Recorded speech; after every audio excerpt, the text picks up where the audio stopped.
Então, estamos a iniciar a lição número 1 do segundo trimestre da Escola Sabatina, que tem como tema alguns princípios da profecia. O verso para memorizar se encontra em Jeremias 9:24. Diz o seguinte: mas aquele que se gloria, glorie-se nisto, em me conhecer e saber que eu sou o Senhor e faço misericórdia, juízo e justiça na terra, porque destas coisas me agrado, diz o Senhor. A imagem nos informa que temos 4 elementos: quebra-cabeças, um homem, a Bíblia sendo aberta por um homem e uma luz fulgurante, radiante que sai da própria Bíblia. Isso é profecia. Mas como assim? O que é uma profecia? Então, uma profecia é uma predição misteriosa e enigmática, com significados profundos e que podem ser interpretados de forma certa e inequívoca.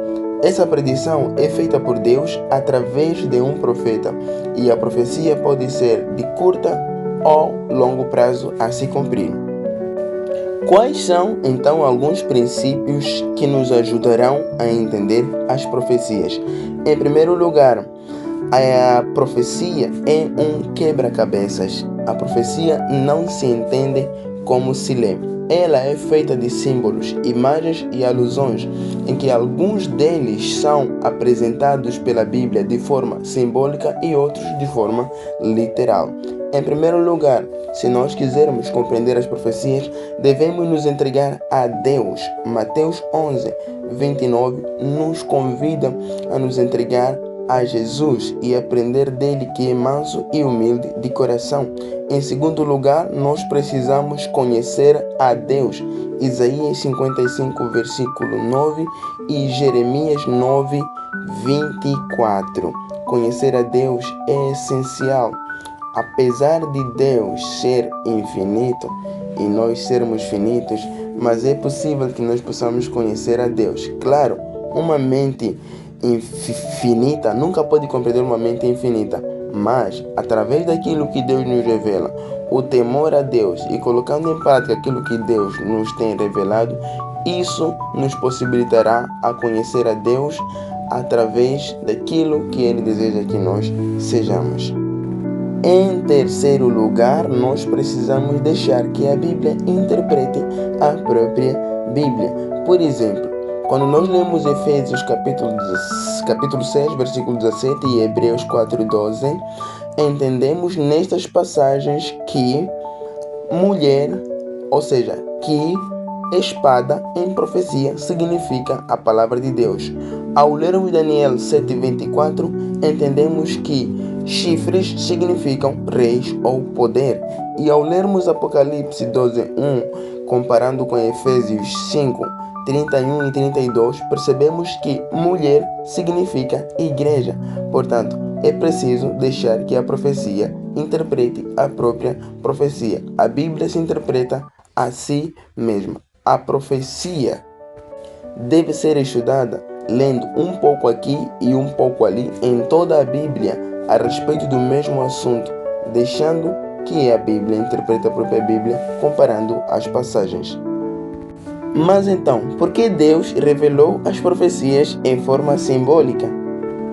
No tempo em que o Apocalipse foi escrito pelo discípulo apóstolo João, o último dos discípulos a morrer, os cristãos estavam sendo perseguidos por Roma, e o livro do Apocalipse aponta Roma sendo usada por Satanás para atacar o povo de Deus.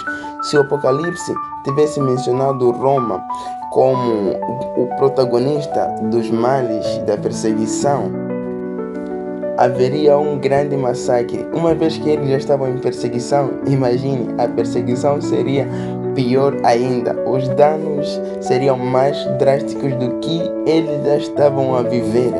Então, seja lá o que for que Deus tenha feito, sabemos que foi tudo para preservar o seu povo, porque Deus é amor e Ele não deseja que nós não entendamos as profecias, mas Ele deseja que nós possamos entender as profecias. Por isso que nós temos a Bíblia para compreender. As profecias não são coisas que não se entendem, mas as profecias entendem-se pela própria Bíblia. Deus é sábio ao fazer as suas obras. Deus é sábio ao fazer as profecias. Essa imagem da lição número 1 nos fala muito sobre um homem que abriu e vasculhou a Bíblia como se fosse um baú e começou a juntar peças e peças e peças enquanto ele era irradiado pela luz. Esse homem é nada mais nada menos chamado Guilherme Miller. Os adventistas do sétimo dia devem muito a Guilherme Miller pela compreensão que tem hoje das profecias.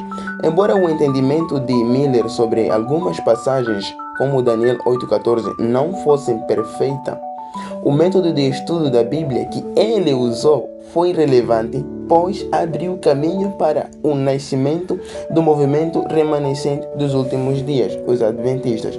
Estudar a Bíblia, principalmente as profecias, é como montar um quebra-cabeças. Se você juntar apenas 2 ou 3 peças, será impossível enxergar a imagem completa.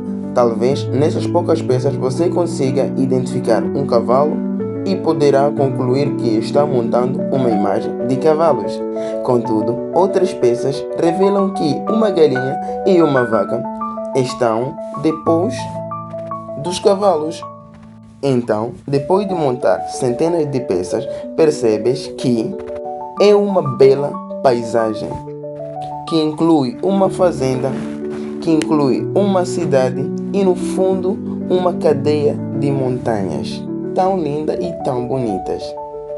Uma das razões pelas quais muitos não compreendem a Bíblia, principalmente as profecias, é que eles a tratam como uma coleção de ditados soltos ou provérbios que poderão ser usados em situações específicas. O pecado nos enegrece, nos torna e nos envolve nas densas trevas do mundo. A Bíblia pode ter uma capa preta ou escura, como se estivesse envolta e submersa sob densas trevas, mas ela é uma fonte de luz e sabedoria para aqueles que a buscam e para aqueles que procuram entender as profecias.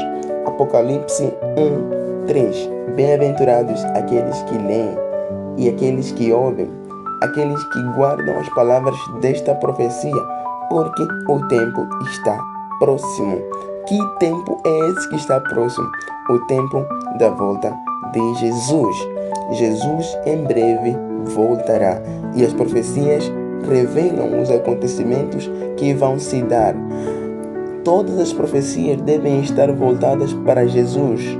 Devem estar voltadas para o que Jesus disse. As profecias não devem estar voltadas para a vida de fulano ou da fulana. Nós devemos focar o nosso estudo, o significado das profecias, na pessoa de Jesus Cristo. Portanto, seja bem-aventurado no estudo das profecias. Apocalipse 1:3. Que Deus lhe abençoe. Bom, não se esqueça de se inscrever nesse canal, deixar o seu like e compartilhar com mais pessoas para que a ferramenta YouTube compreenda que este conteúdo é importante. Que Deus lhe abençoe e até a próxima, se Deus então nos permitir.